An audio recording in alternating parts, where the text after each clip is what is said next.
pássaros levem essa semente, mas que caia em boa terra, no nome de Jesus. Aleluia.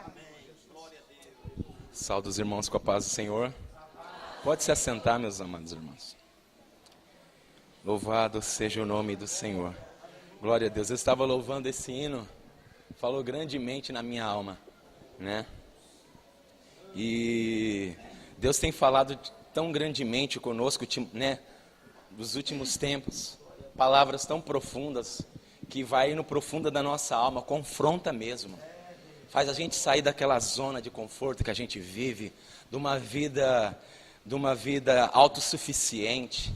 E a gente começa a entender que no céu há um Deus todo-poderoso, que tem cuidado pela tua igreja, que zela pela tua igreja, que ama a sua igreja, que corresponde à oração da tua igreja, que, aleluias, que através do seu bendito Espírito Santo intercede pela igreja, clama pela igreja, aleluias, porque Ele nos ama, Ele quer o melhor. O Pai ama os seus filhos. Quem é filho do Senhor nessa noite? Levanta as suas mãos. Aleluias. Isso é bom. Isso é bom, né? Isso é muito bom. Isso significa que realmente nós estamos no caminho. Amém? Meus amados irmãos, eu quero que vocês abram a Bíblia de vocês.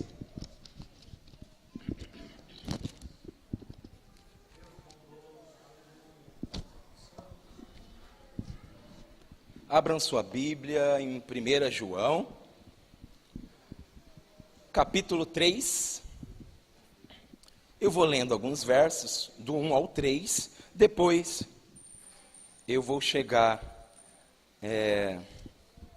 aleluias, no versículo que realmente Deus falou no meu coração. Amém? Vamos para a leitura da palavra. Aqui fala a respeito dos filhos de Deus. Por isso que eu falei para vocês levantar a mão. Porque aqui está falando para a igreja. Está falando para o povo de Deus. E é tão precioso a gente saber que Deus continua falando com a gente. Amém? Vede com grande caridade nos tem concedido o Pai, que fôssemos chamados filhos de Deus. Por isso, o mundo não nos conhece, porque não conhece a Ele. Amados, agora somos filhos de Deus, e ainda não é manifestado o que havemos de ser. Mas sabemos que, quando Ele se manifestar, seremos semelhantes a... Porque assim como é, o veremos. E qualquer que nele tenha esta esperança, purifica-se a si mesmo, como também ele é puro. Amém?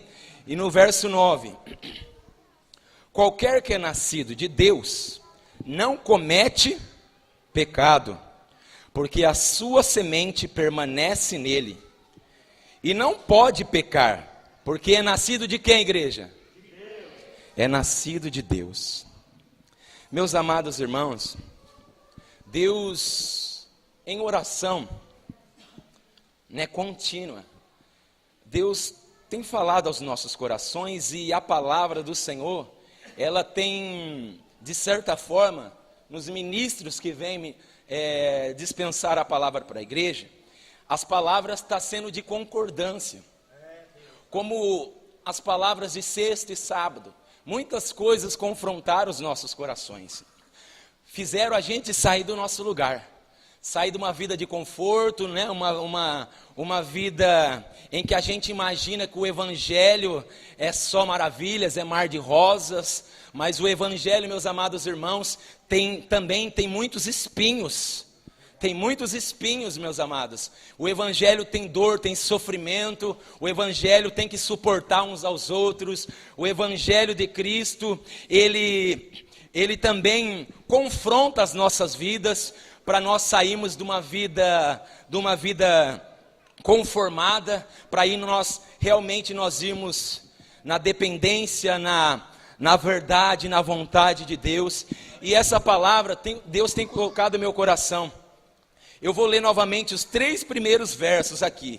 Vede com grande caridade nos tem concedido o Pai, que fôssemos chamados filhos de Deus. Por isso o mundo não nos conhece. Por que o mundo não nos conhece? Porque o mundo é natural e a igreja vive, aleluia, uma vida espiritual, uma vida sobrenatural na presença de Deus.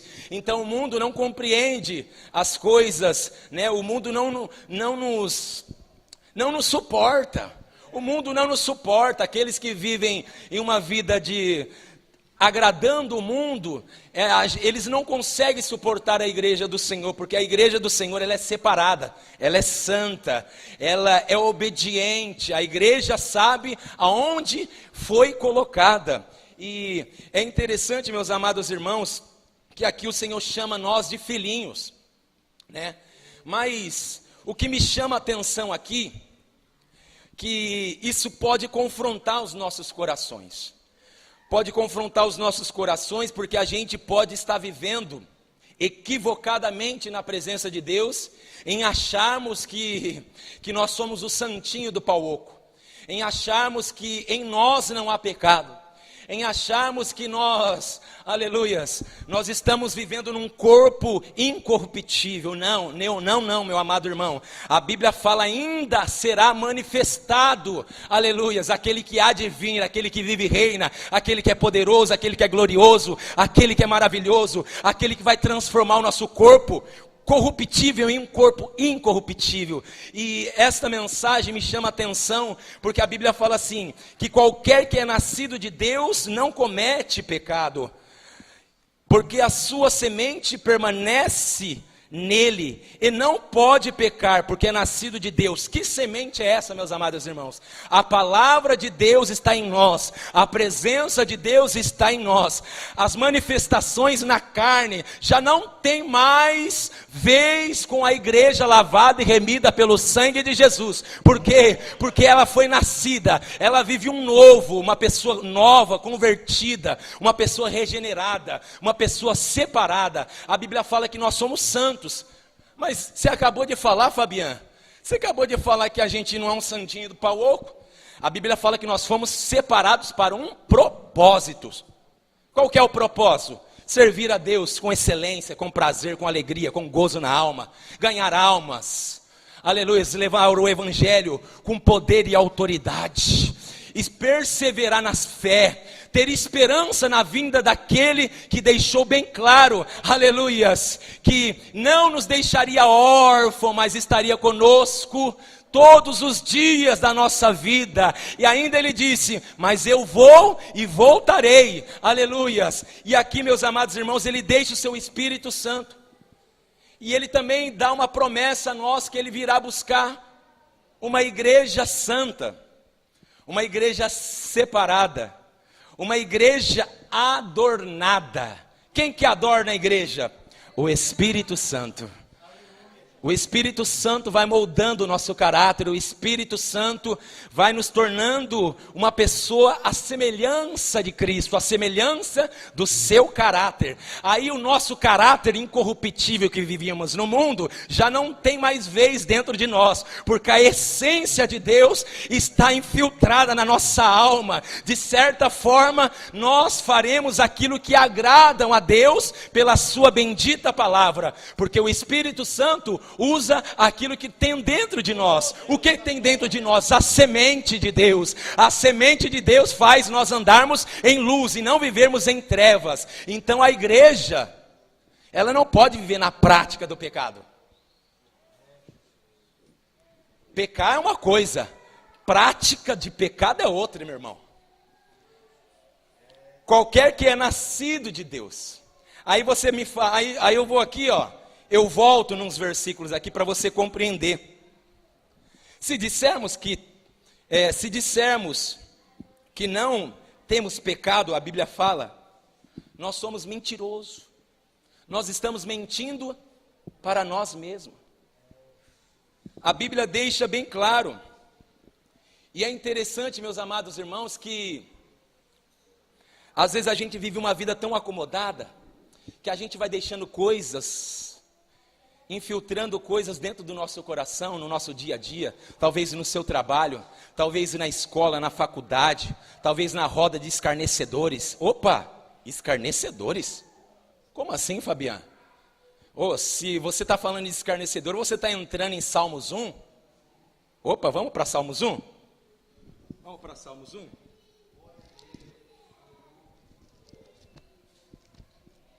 Abra sua Bíblia em Salmos 1.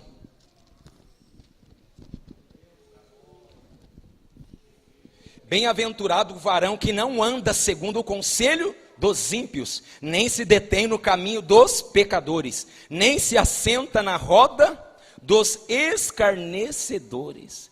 Opa! Isso aqui pode trazer para os nossos dias.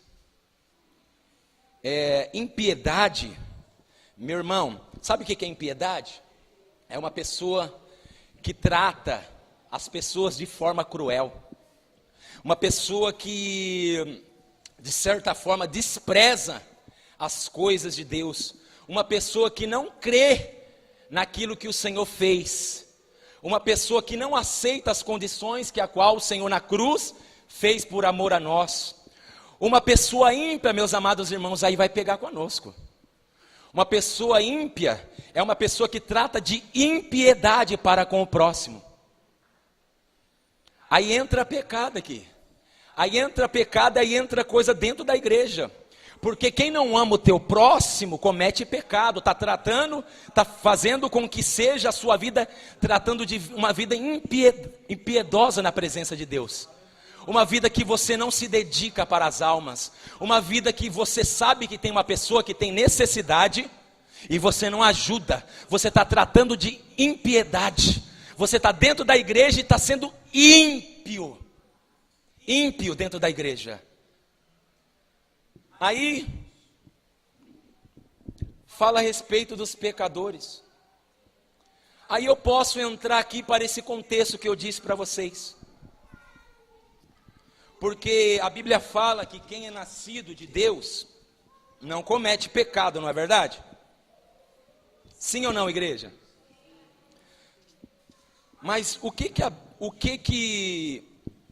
a gente pode se esclarecer com isso? Aquele que comete pecado, o verdadeiro pecador, pecadores, é aqueles que vivem na prática de pecado. Você cometer um pecado, um deslize, é uma coisa. Você se equivocar por alguma circunstância, uma palavra mal colocada, é uma coisa. Isso não é pecado para a morte. Mas uma vida de prática de pecado leva nós para o inferno. Fabiano, mas como assim, Fabiano?